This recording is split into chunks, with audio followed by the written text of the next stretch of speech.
Greetings, greenhouse people. I'm your host, Bill Calkins, and in an effort to provide this information in any way folks want to consume it, we are going to offer this in video and podcast formats. If you're a regular listener or viewer, you probably remember that about a year ago, JC and I sat down here at Cultivate and chatted about fungicides, herbicides, and crop protection. And it was a great conversation, but we're back. Cultivate 2025. Right. JC, I'm excited to be here. How are you doing? I'm doing good. I mean, traveling a lot just to do a lot of research and tech support for different growers. Okay. You know, on things like thrips, mites, and PGR, quite a bit of it. Awesome. And that's actually our topic for today, which is PGRs, plant growth regulators. I'm really excited about that topic, and I'll tell you why here in a minute. But first, I want to go through JC's bio real quick because it is impressive and it's actually kind of interesting.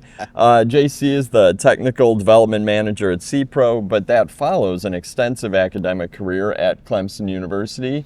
Was that the only university you were at, or were you at others? I was at the other universities. I did my graduate school in Georgia, University of Georgia, and then my postdoc, University of Florida. Okay, so then the a Clemson... couple, and before that, my bachelor's degree was in University of Arizona. So I've been hopping around. And if you notice anything, they're all in the South. Right.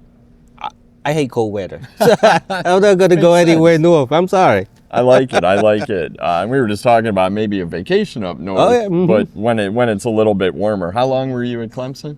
I was at Clemson for 16 years. Okay. Yep, as the turf and ornamental entomologist. So bug guy. Bug guy. Research, extension. Excellent, excellent. And, JC's also the editor of our Pest Talks newsletter at Grower Talks. And how you've been doing that for a while now. Yeah, I've been doing that, I would say, 8 years? 8 years, yeah. It's been a while. It has. And if you're not a subscriber, make sure you subscribe to the Pest Talks newsletter. It's excellent. Well, try to make it funny anyway. Well, that's true. It is. It's funny, but definitely serious as well, because the topics are serious, but that's kind of why these podcasts are fun, because you do it in a more interesting and lighter way, even though we are talking about sort of heavier subjects. Well, and also it's fun for me to write it too. It's kind of make it light. That's true. That's true. And I steal from it in the Tech on Demand newsletter quite a bit. So our topic today is PGRs, plant growth regulators for greenhouse and nursery producers, mostly greenhouse we're going to be talking about. Can you start maybe with an overview of why plant growth regulators are necessary in greenhouse production, what they do? I'm going to leave this wide open. Plant growth regulators is a topic that I think we see a lot in research, but not necessarily in grower articles. I mean, they're kind of a necessary thing. Sure. But I'm kind of interested in the background. Why are plant growth regulators necessary? What do they do? Sure. Well, I think we can start from the very beginning. Okay. Think about your plant physiology classes, right, in college. Back then, one of the lessons basically is that just like human, every processes in the growth, development, reproduction of the plant are controlled by phytohormone. Okay. Basically a hormone produced by plant. Right. And a lot of these have very specific functions. For example, auxin are basically involved in cell enlargement and bud formation, so they're very essential to growth. Right. But on the other hand, you have gibberellins, which also increase stem elongation, so it's involved in growth itself as well. But when you get to other things like ethylene, they are more on the tail ends of the life cycle. Right. So they involve with fruit ripening, senescence, and sort of end of the life processes. Right. So for a plant, it's always some sort of phytohormone or some kind of chemical that's involved in the process. So what we do with plant growth regulators is to produce these plant growth regulators, apply them to the plant, and sort of manipulate that normal growth process. Okay. So what we could use for plant growth regulators, basically, for example, gibberellin would involve in stem elongation. But gibberellic acid inhibitor, as the name is implied, is basically inhibiting gibberellin. Okay. So instead of allowing the plants to stretch their stem, if you apply a GA inhibitor, that stretching is not happening. Okay. So you ended up having a much shorter stem. Yeah. And for the floriculture industry, in some way that is pretty important because you can just produce the plant of the size that you want. Right.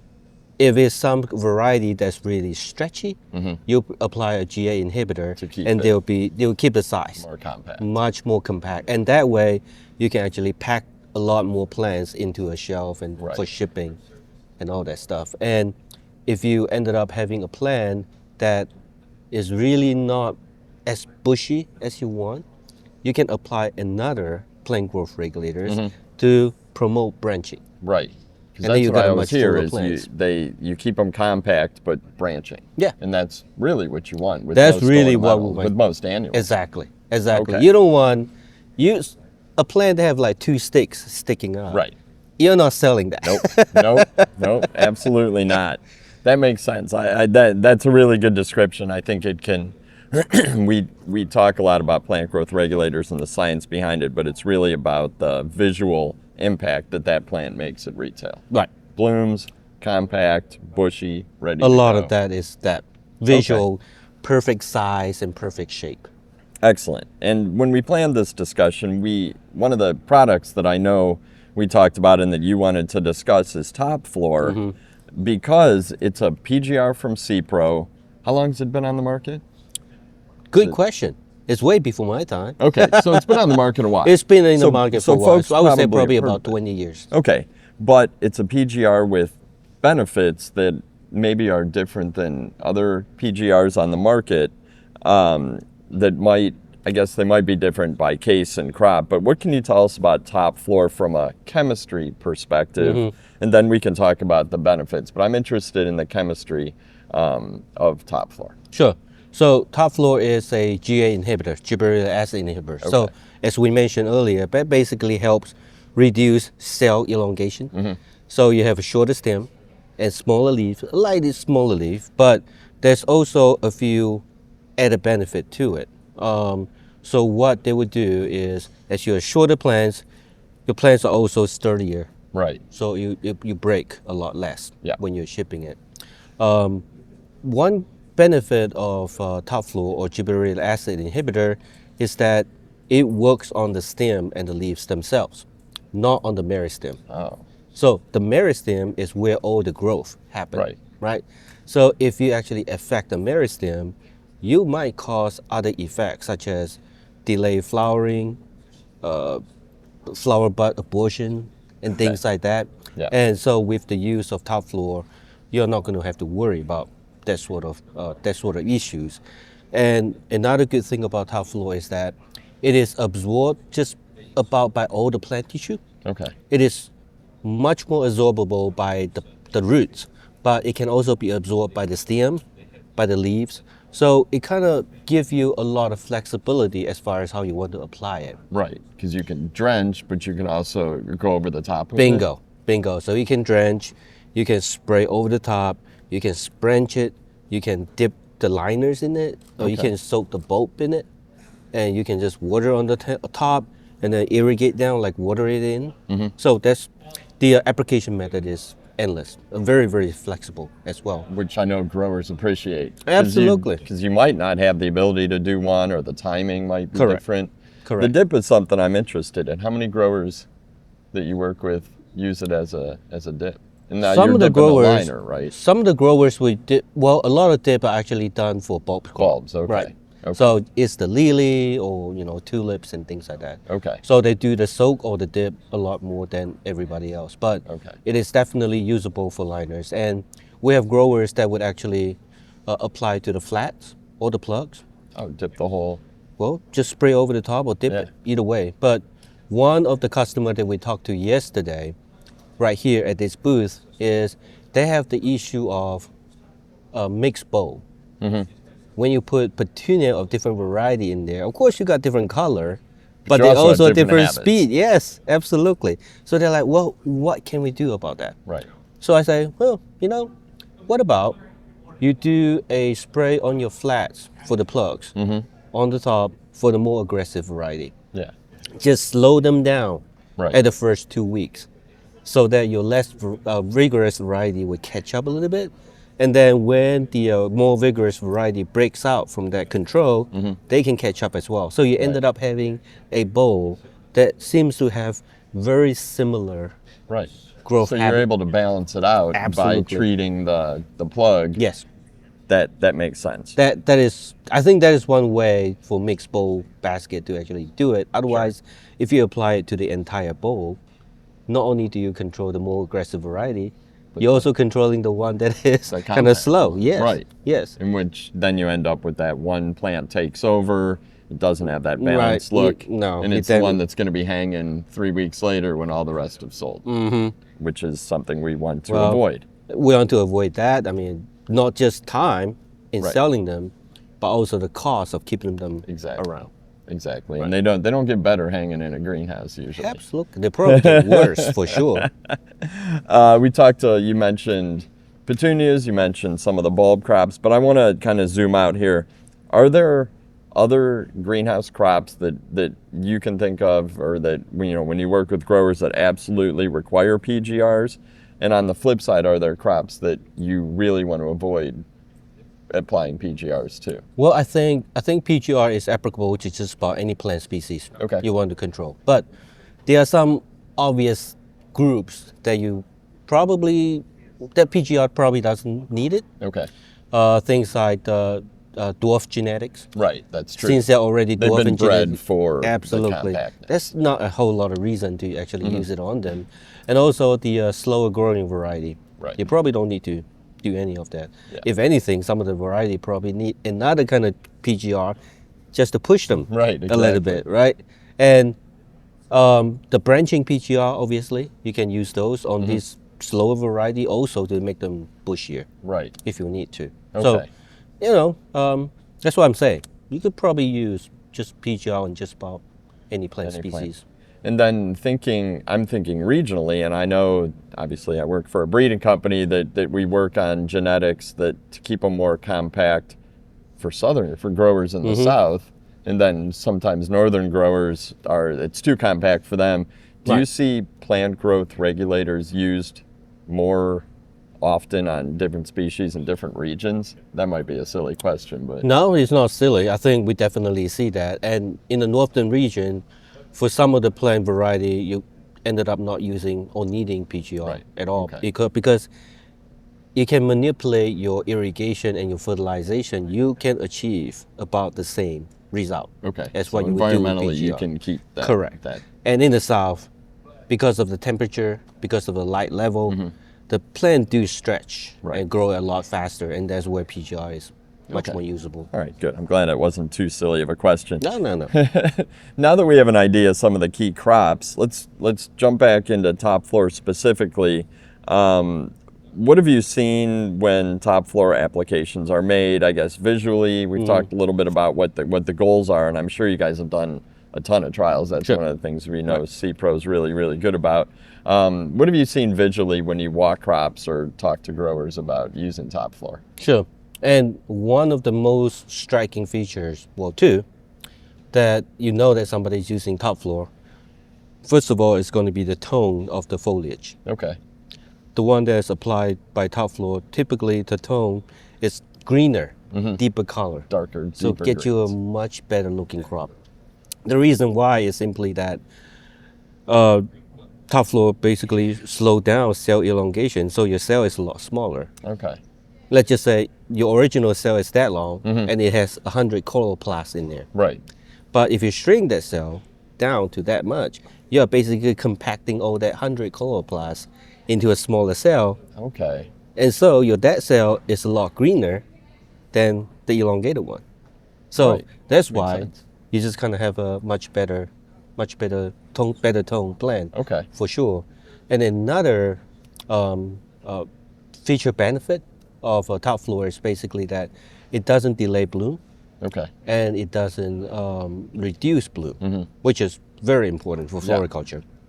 And that very much is what we're seeing compared to some of the product, for example, bonsai or Right. sumagic or things like that. For some of the plant species, they may cause a little bit delay in flowering, but with that, with Topflor, we never Never really that. seen that. Okay. And another visual thing is basically that, for example, some of the mom crop, we have done a lot of research as far as what rate Okay. you want to use on different kind of crops. Sure. And what we are seeing is that the rate, the dose response is very, very predictable with Topflor. Okay. Meaning that, let's just say I apply 30 ppm to a mom. And then I apply another one at 10 ppm to a mom. They are going to be visually very strikingly different. Right. But a grower can just look at that and say, huh, I like somewhere in the middle. Yeah. Let's go So 20. they can actually cut it down to 20 and still get that response. Okay. So it's a very, very predictable response to all the doses and Okay. whatnot. Which growers like. Because then you can Absolutely. program it. They Then can you say, program boom. it, they can customize it. And think about what we talked about earlier, which is with the flexibility in application timing. Now we have flexibility in application Rates. as well. They can just choose and pick and choose Yeah. what they want to do. You get very targeted and Very targeted for different variety, how aggressive they are, right. how much light level you have, how much stretch you have. Yeah. And the timing wise is whenever you got stretch, go at it. Yeah. Because you do hear that a lot is, with some chemistries or with some PGRs on some species is don't apply late in the growing cycle because It will it'll lock it up, lock it sure, up, delay right. the blooms, and that's what you really don't want. Talked a little bit about methods and rates, and I know every case is different.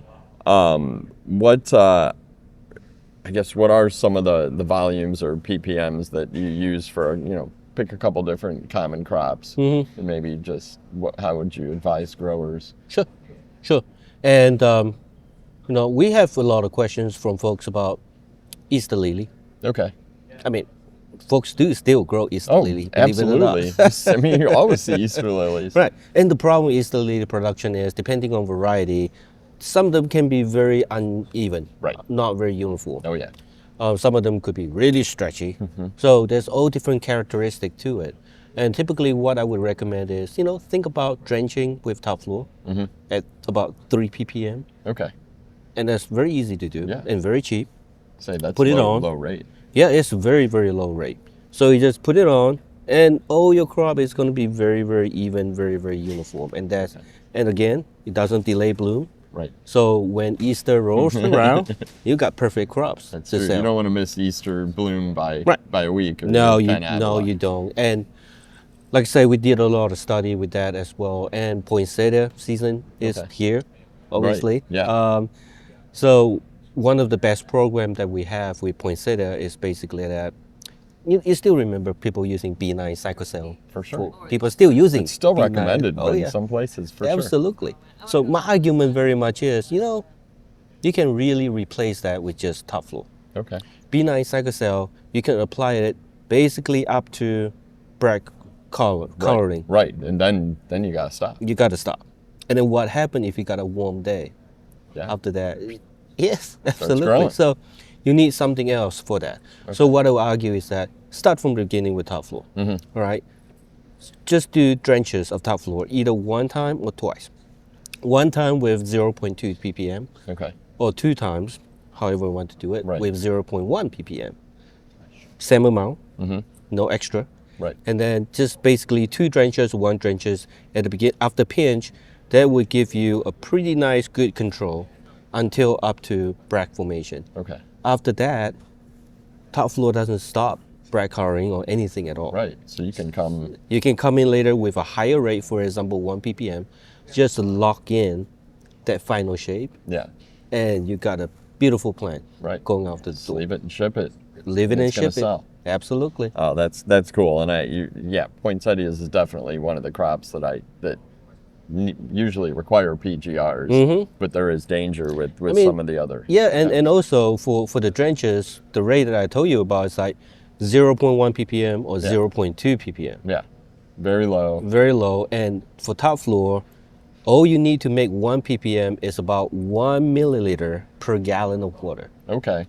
So that is a significant, very, very small amount of water. Right. So compared to, say, B9 Cycocel, where you probably have to spray 5 or 6 times, you only need to drench 3 times. You're saving money, you're saving labor, and Absolutely. you're getting a better, Absolutely. just a better approach to Absolutely. growth regulator. And a lot of growers are doing that program, and they're perfectly happy. Okay. And it can be applied to just about any variety of poinsettia. The more aggressive one, stay on the high rate, or if you are in the southern location, stay on the higher rate. And the lower, the less vigorous one, Yeah. on the low rate, or if you're in the north, lower rate. So it's very customizable. Yeah. Okay. With a crop that's all about the visual appearance at retail. Absolutely. That's what sells. Absolutely. Oh, that's good. That's good. Are there any other benefits you want to share that you've seen from Topflor in the greenhouse? I'm interested as the REI or requirement of wetting agents or anything like that. So the REI is only about 12 hours. Okay. So that's pretty short. Yeah, it's pretty good. We don't need any wetting agent with Topflor. Okay. Because it's so absorbable by all the plant tissue. You don't need it.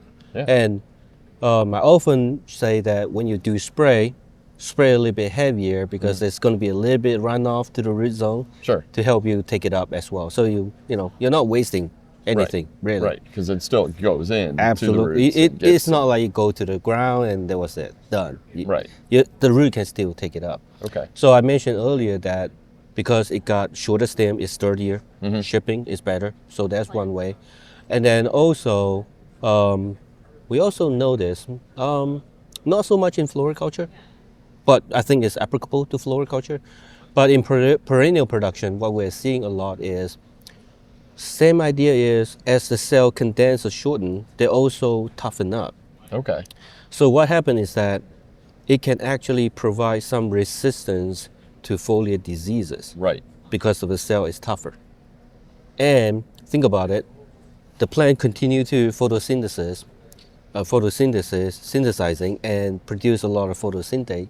All that nutrients, all that resource, if they are not stretching, Yeah. they have to go somewhere. Right. They go to the leaf, make them strong. They go to the stem, make them strong. Yep. They go to the root, make the root strong. So it's actually helping the hardiness of the perennial. Absolutely. So with that root system getting stronger, you got better water retention, you got better plants. Yeah. Leaves got stronger, you got better disease resistance. Sure. So that's a lot of benefit. Even for perennial growers that are overwintering their crops, I would think that's going to help just It would definitely reduce do shrink so. of loss Absolutely. when they wake Absolutely. up. This has been good. This has really, really been good because you can always take something complex and make it. If I can understand it, a grower can understand it. I always think that way. I mean, I've been doing this a long time, but I'm not a grower.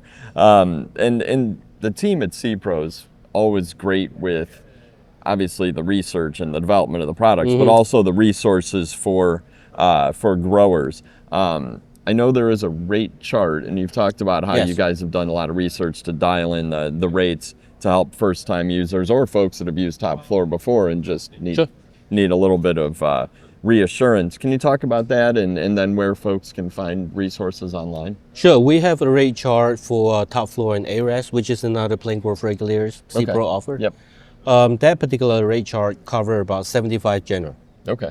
So it's quite a few. And it has testing rate for, say, drenching and spraying and soaking and all different kind of application methods. Okay. So it is a pretty comprehensive document to help folks getting started. Right. So folks can get that online Okay. at sepro.com, PGR match. Okay. So that's easy to do. Right. Or they can just type in Google SePRO PGR. Okay. It will be the first thing that come up. Perfect. I'll put a Easy link enough. to that in the show notes Yes. to make it one click away Sure. as well. You mentioned ARES. What is the difference between Topflor and ARES? Well, Topflor and ARES, they're actually in the same PGR class. Okay. But we kind of look at them a little bit differently. ARES do have a shorter residual. Okay. So I typically recommend ARES for plug production. Sure. so that you apply it, the plugs say, compact, nice and small, Then they and nice grow. tones. You transplant it, it doesn't last so long that you lock in things up. Right. You just kind of come out of it pretty quickly. So and grow. there's definitely a place for both. It's depending on definitely the for use. both. Well, it's not that you cannot use Topflor for plugs. Right. You could. Mm-hmm. It's just going to take a little bit longer to break out of it. Okay. But ARES is definitely another thing for plugs production. Sure. That's where we Another focus tool on. in the toolbox. Absolutely, That's and what we're looking for. ARES very much is the go-to PGR for pansy production. Right. Okay. So Good. Well, and there's still a lot of pansies grown. Sometimes I struggle finding them up in Cleveland in the fall, but you can still find them. oh, yeah, there's It's still obviously there's a still huge crop, plenty of certainly those. down south. My goodness. All right, let's close this out. One final question. What is one thing growers using or considering Topflor should know about using the product in the programs? I'm going to nail you down to one thing growers should know. So the one thing I would say about Topflor in a growing program is it is flexible, it is easy to do, Okay. and it can be one PGR that help you simplify your entire process. Because that's one PGR that can do a lot of things. You don't need to keep 15 different PGRs on your shelf. Right.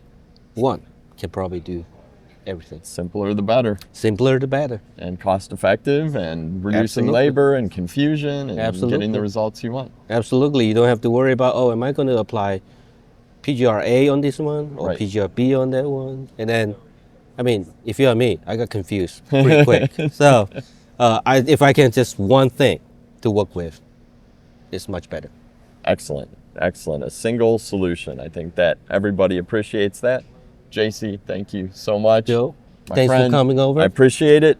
I know our listeners are going to take a lot away from this episode. I can't wait to catch up again. I'm sure we can find more topics to talk about. Oh, absolutely. And again, make sure you subscribe to JC's Pest Talks newsletter. It comes very frequently, every couple weeks, right? Every couple of weeks. And always timely and relevant with great information, and sometimes mystery pests to identify Hey, and make sure that you get That's the them right. fun part of writing that newsletter. For sure, for sure. All right, we better get the mics and cameras out of the booth because people are going to start hitting the floor here very soon. Final day of Cultivate 2025. Absolutely. Thank you again so much. Safe travels Thanks home. for Bill. And I'm Bill Calkins with Tech on Demand, and on behalf of our entire team at Ball Publishing and the fantastic team at SePRO, thanks for listening, thanks for watching, and take care. Thanks, man. Yeah, it was good.